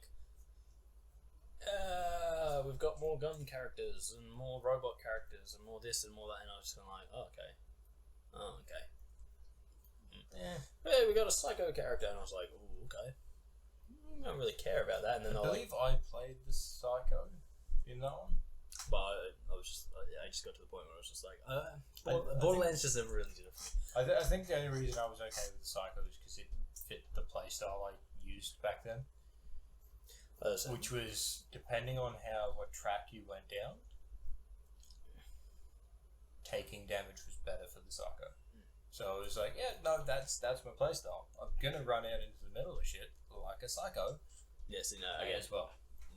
My playstyle has always been high lethality. Oh yes. Long range snipers, and if things get close, I want to play to my advantage.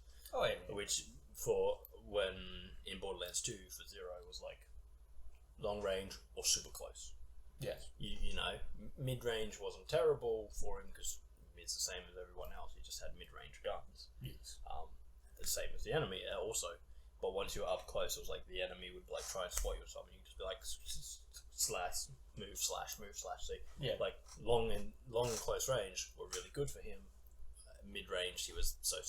But I was like, that's fine because I don't want to fight at the mid range. At the mid range, I have the exact same guns as those guys. Whereas I believe Psycho was better for mid and close, and only close if you went down the path where you could take more damage.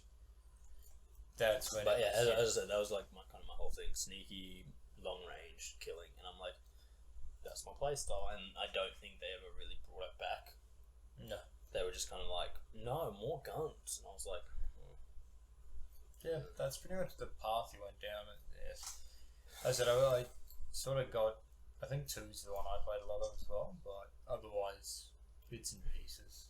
That's all I played of the other ones because it was But it's kind of a problem with Borderlands. Also, is like they're like, we have 1 billion guns, and it's like awesome, and then you start to realize that even the really good ones are just replaceable because you're going to come and get. You can't. There's no way you can hold them all. And well, no, the issue is they're replaceable because it also depends on when you get it. Because it is level based. If you're a low level and you get the highest tier of gun, then you level up 10, 15 times. It's a piece of shit. That's all there is to it. It's one of the highest ones, and you've got a piece of shit high level gun. So I really don't like that. You're best not getting anything early. Like 100%. If you've got someone in the party that's like, oh yeah, no, I'm like level 36. I can drop you a gun. for when you get to 36, but you can't use it until you're 36. So no, I absolutely hate games like that, because I really hate games where it's like, Skyrim's the same, and I hate Skyrim for it.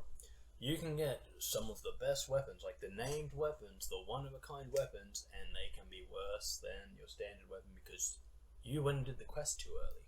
You weren't max level. And it's like the fuck. In Dying Light, the first one, you could get EXP caliber by literally swimming out to a rock and then holding a button for about 5 minutes. Yep.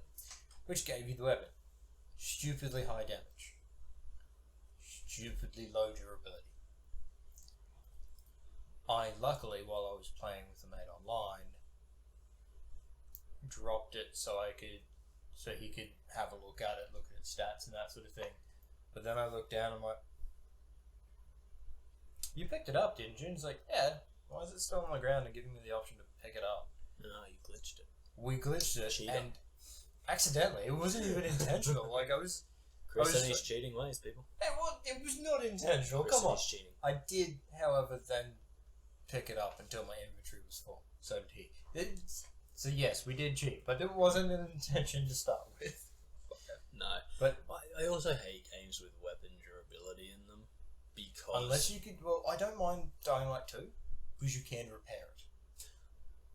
My problem with weapon durability is the same for this as it is for Zelda Breath of the Wild. Oh, it was so bad in Breath of the Wild, though. It was fucking horrid. Weapon durability is the worst thing. It almost turns me off a game when I see it, because I'm just like, oh, this is going to be a game where it's like, part of the fun is going and collecting weapons because yours breaks after 2 hits.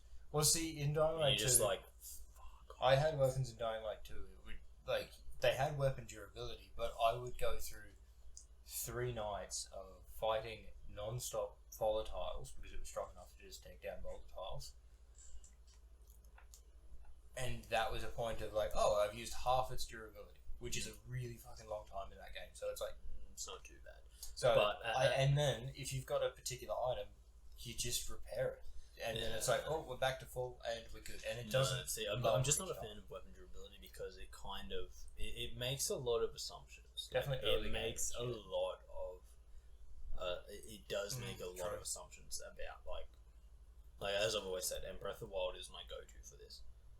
In Breath of the Wild, you hit someone with a sword 3 times and the sword breaks, you go, that's supposed to be a sword. And it's not even like, oh, it's a rusty. No, this is like one of the fucking mid-range swords, and you're just like... Even when you get like...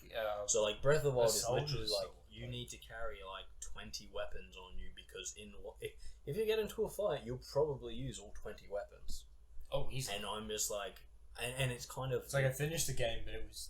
It led to me playing that game as if it was like, oh, I can't get into a fight. I'm like, I don't know if like my weapons will maintain this fight.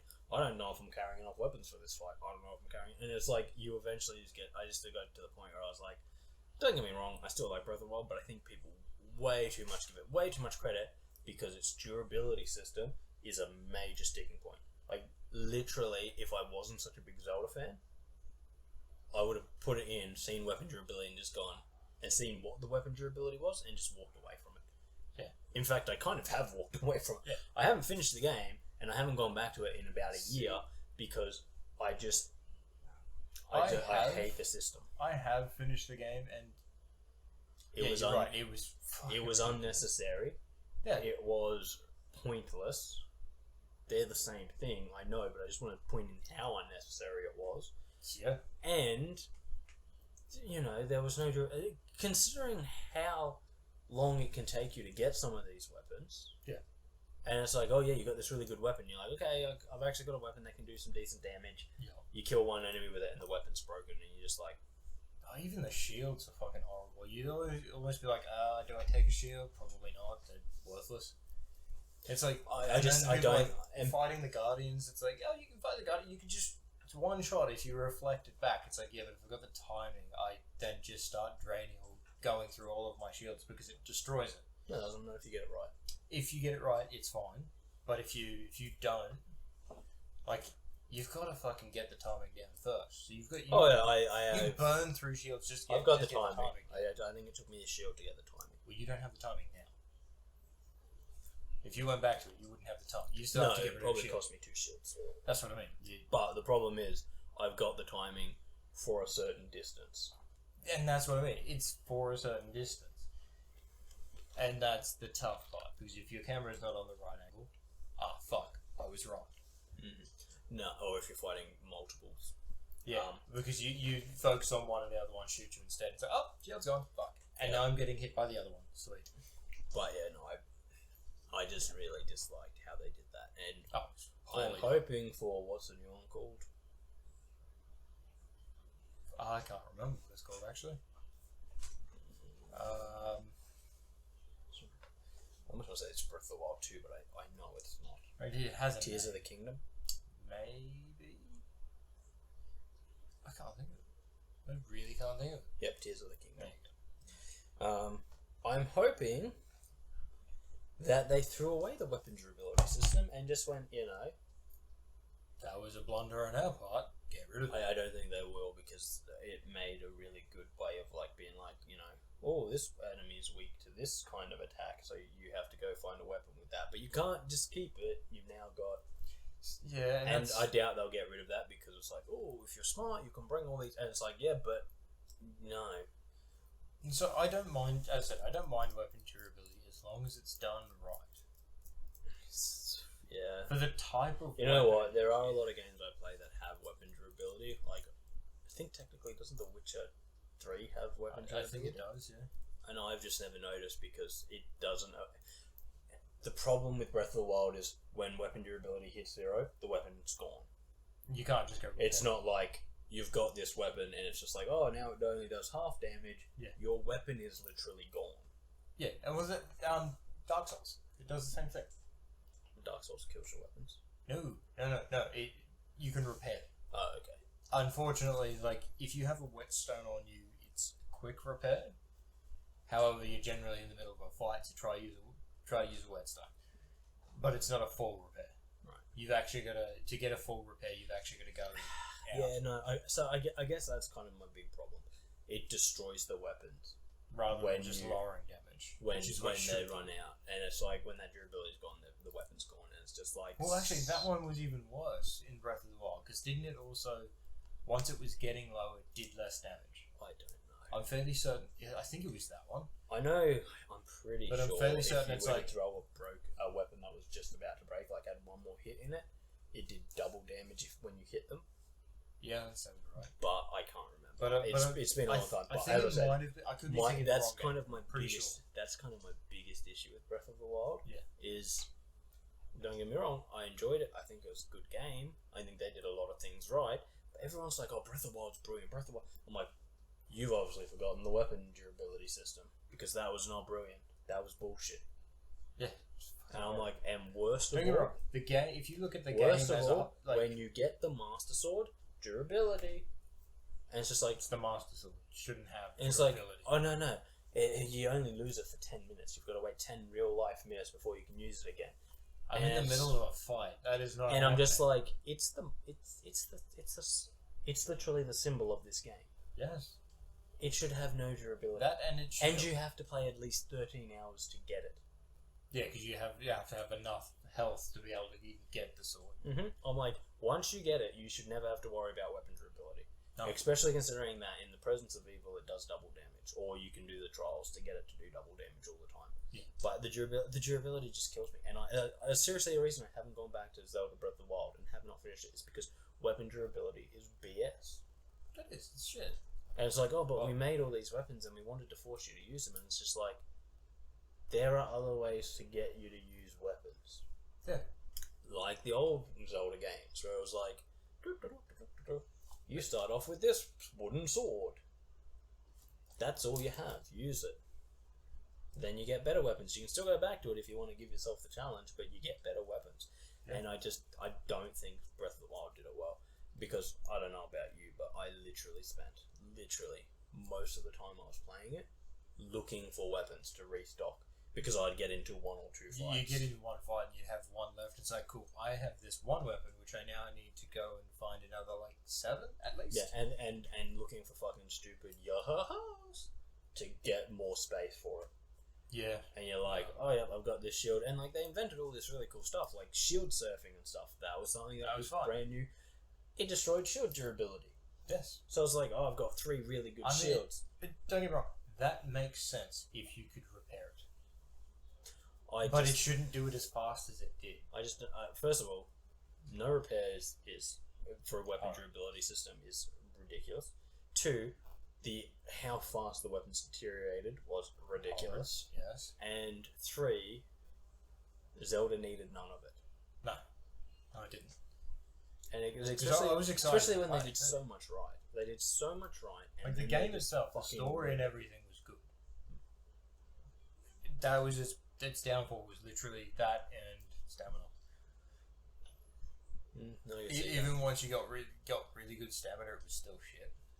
Yeah. It was better, and you could do more, but it's like, yeah, I'm pretty sure I can climb this hill. I've doubled the amount of stamina I started with, and I think I got halfway up, and you still couldn't make it. Every single thing you did used stamina. Yes. And it was like, I'm climbing this hill. Uses stamina. What I'm going to do is I'm going to jump off this hill and glide to the ground, because obviously I've used up too much stamina trying to climb it. Stamina. Jumping and then holding on to your stamina, and your stamina drops so quickly, and then you just fall to your death, and you're just like, it's not good. Okay. That was the one thing that sucked. It's like, as I said, I maintain there was one point where I went halfway up a hill, or whatever it was, rock face, cliff, whatever. Went halfway up, didn't make it. Came back when I more than doubled my stamina. Still couldn't make it. Yeah. Like, as I said, there's some really good things with it. But for me, I could even live with the stamina thing. I just found ways around it. Oh yeah. Like if I wanted to get to the top of something, I would use a quarter of my stamina and then start going okay, I'm not going to get to the top of this with all my stamina, even though I had the full double rings. And I was just like, okay, time to find a place where I can actually stand. Because the second you're standing, your stamina regenerates. So I'd be like, climb, stop, because just holding on didn't cost you any stamina. Which is weird. But you'd then be like, okay, it looks like I might be able to stand over there, so you climb up there, and then when you're crouching on an angle like this and still holding on using stamina, and then you let go and he just stands there. And you'd be like, okay, refill my stamina, and you keep going. But no, for me, the stamina I could work with, but the weapon durability was I just was like... Unfortunately, they didn't give enough points to be able to stop on a lot of those places. That was the unfortunate thing. To create a few more points, I can understand when you start the game, you shouldn't be able to climb up to the top of this area. Whatever, I can understand that. But once you've gone a fair way and you've upped your stamina, I think my thing was I just went ladders shouldn't use stamina. Oh no, ladders shouldn't at all. You can literally rest on a ladder. It's not hard. Well, that was I think my thing, because I was like, when you were climbing ladders and stuff that was you had to climb for things, and you're watching your stamina decay, and you're like, do I have enough to make it? Yeah, and that's ridiculous. And I was just like, that shouldn't use stamina. So I was like, if you want to climb a mountain, okay, whatever. Just the walls, yes, but I'm like, you're just fucking climbing a ladder. That shouldn't use stamina. But again, I think it was just I think Nintendo even allow you to have an item where you could put a pick in the mountain. It's a one-use thing, that allows you to just rest and regain stamina to be able to keep going. That would have been good. Yeah, but no. But yeah, no. As I said, for me, everything that they did so well was just torn down and made really null and void by just how shit the weapons thing was. Yeah, because I was like, I loved the different outfits. I loved the fact that you could dice shit. I loved collecting ingredients to make stuff. I was aiming to get the Dark Link outfit. Fucking pain in the ass to find. Dude, the biggest pain in the ass is still, I reckon, the quest to get the Master Sword unlocked to do. That is the biggest thing. Because literally, I keep getting stuck in one point, and it's I was like, oh, okay, it's 12. It's 100 forward, isn't it? Something ridiculous. Yeah. It's so ridiculous, and it's they get harder every time, and they strip you of everything, so you don't even have healing items or anything. And it's just you're having a laugh, aren't you? Nah. No, we're dead serious. And I'm like, okay, I get it. This is the master challenge, whatever. It's supposed to be hard, but it's just the weapon durability. I just cannot come to terms with that because I'm just like, this was a system. Like, okay, I get, the stamina wasn't great either, but someone at Nintendo saw games and went, oh, games have weapon durability and stamina now. Got to add those to it. And I'm like, no, you don't.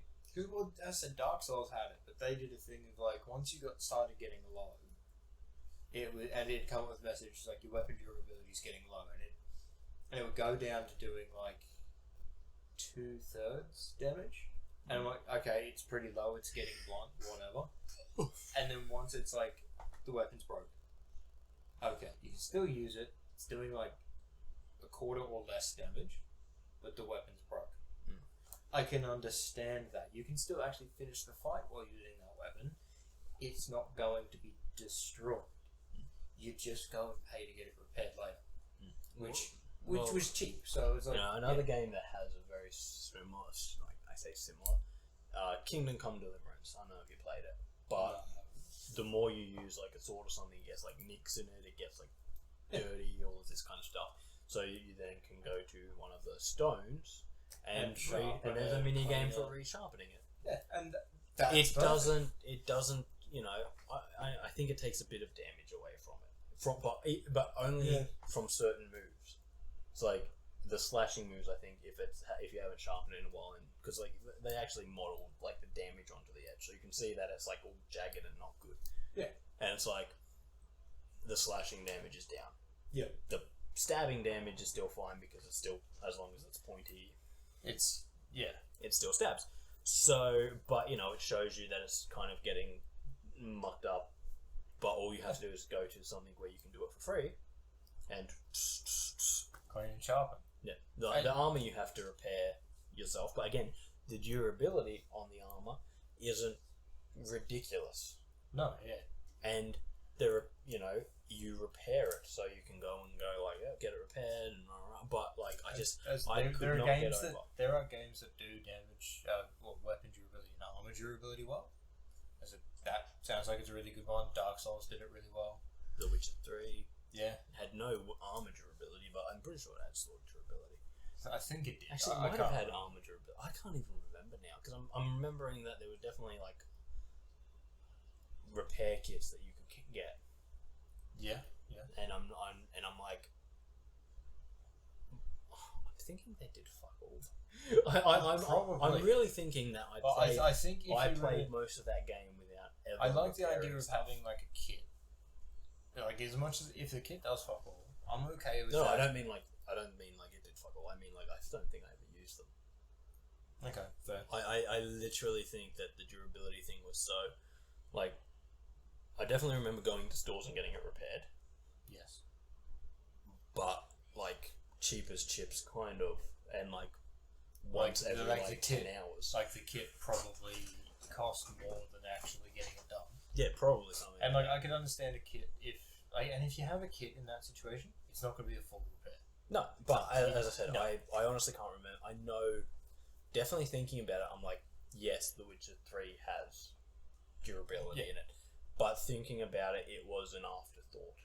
It was like something to do when you were walking around the town and being like, oh, I've got to do this, got to stop in and sell off all these monster shit, and while I'm there, I'll get my sword repaired because it's down to like 69%. And like this is after hours of playing. It's down, it's 69%, I'll get it fixed. Yeah. I'll get it fixed up and have a look at what swords they've got. Yeah, may as well. But like just the way they did it in Zelda, it was like someone had described these systems to someone at Nintendo and they went, oh, okay. So after 3 hits, it breaks. I think I don't even mind that for something like a stick, right? A stick that I literally think you get 2 hits out of a stick. Oh, if you have a wooden sword or something like that, if it actually fully breaks, I don't mind that. I'm just like, okay, the stick broke in 2 hits. But like when you're getting some of the stuff where it's like, one to get it is a bit of a trek. Or a knight's sword. Let's say a knight's sword, not a rusted. It's like a pristine knight's sword. Yeah. That somehow after however many years, 100. There you go. 100 years, it hadn't deteriorated because of how it was stored. But it's even like the Hylian shield. The Hylian shield has durability. Yeah. And I'm just like, It shouldn't. That's why I think I never used it. Here's the crazy thing, right? Because Ocarina of Time and quite possibly Twilight Princess had a similar mechanic. Okay, yeah. If you took the wooden shield to Death Mountain, it would burst into flames. That's fine. So there was like literally a thing being like, oh, you've got to get the steel shield or the Hylian shield before. And they sort of did. I think they called it a steel shield in. I think they called it a steel shield in Ocarina of Time. But it was like, oh, you got to get. You can't go to the mountain with that shield because it won't hold up.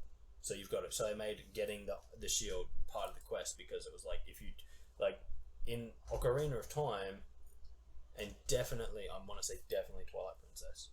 Yeah. You could buy the wooden shield multiple times because you could take it up to Death Mountain, stop one attack, and it would catch on fire. Or I think in Twilight Princess, if you pulled it out and were holding it for any amount of time, it would just catch on fire.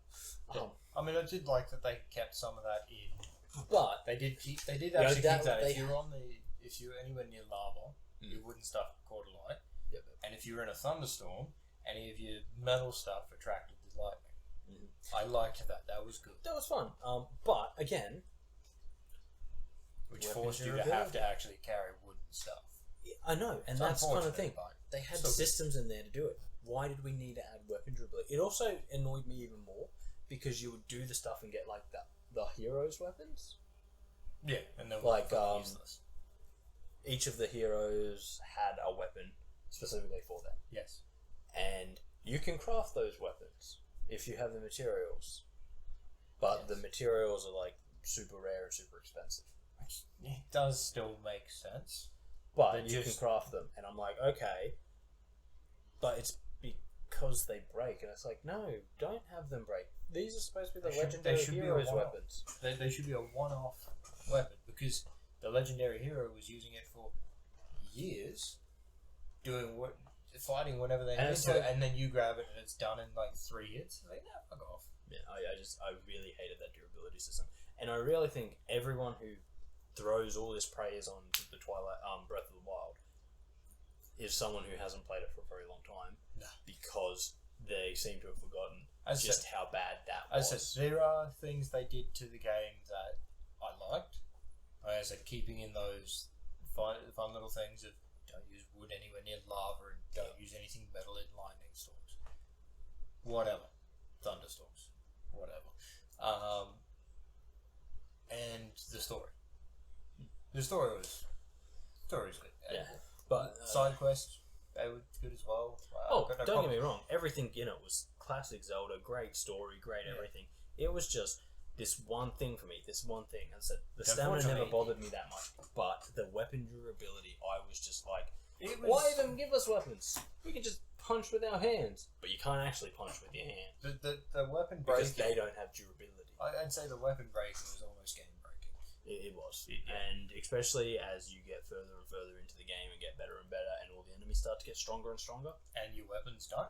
Yeah, it's like but you've now got a sword that does 60 damage, and it's like yes, but I still only get 5 hits out of it. As you get further and further in the game, so does every enemy. Not even just the enemies where you're further up. You go back to the starting area, and you're like, hang on. It's like, oh, how much health does Bokoblin have? Oh, 1,200 hit points. Let me hit it with my sword. One of the strongest swords that does 60 damage. Bang, bang, bang. I've almost got him to half health. Psh, oh, my sword's broken. Yeah, it's like you're using 2 weapons to kill a single enemy. Yeah, and that was the most amazing. I'm just like, that's fucking shit. I would go back there. The first time I went back there to see and found out that they didn't level up as you went further. They just everything got stronger. I went back because I'm like, this weapon doesn't have a lot left. I need a couple of throwaway weapons so I can go get better weapons. I'll go back to the Bokoblins, the starting area. They're weak, so are the weapons, but I can get better weapons as I go because I'm now better. I've got better other stuff, which helps. And then I got there and then saw the silver one. I'm like, you've got to be fucking joking. I can't kill that.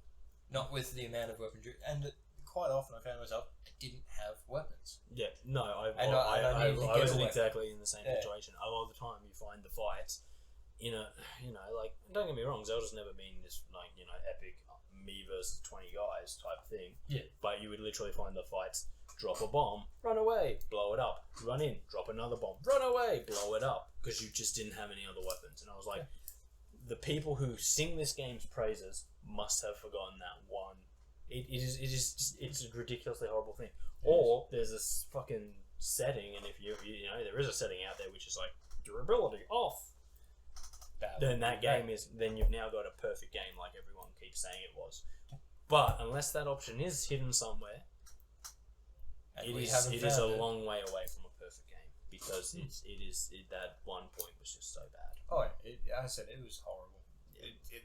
That was the only thing that made me dislike the game as much as I liked it. As I said, it literally drove me away from the game, and I think that's a big thing, because I'm an absolute Zelda love. I'm sitting there saying, like, when are we getting Wind Waker, Twilight Princess on the Switch? Yeah. Because the second they come out, have my money, Nintendo. Yeah. It's yours. Because those games are fucking great. Yeah. And guys, definitely might. They definitely will. Thank you for joining us. As always, I've been Darcy, joined by Kris. Yeah. This has been the podcast. If you liked it, please like, subscribe, comment, all of that good stuff. Yes. And we'll be back with the regular programming next week. Yes. Less about roads, more about video games. Catch you later, guys. So.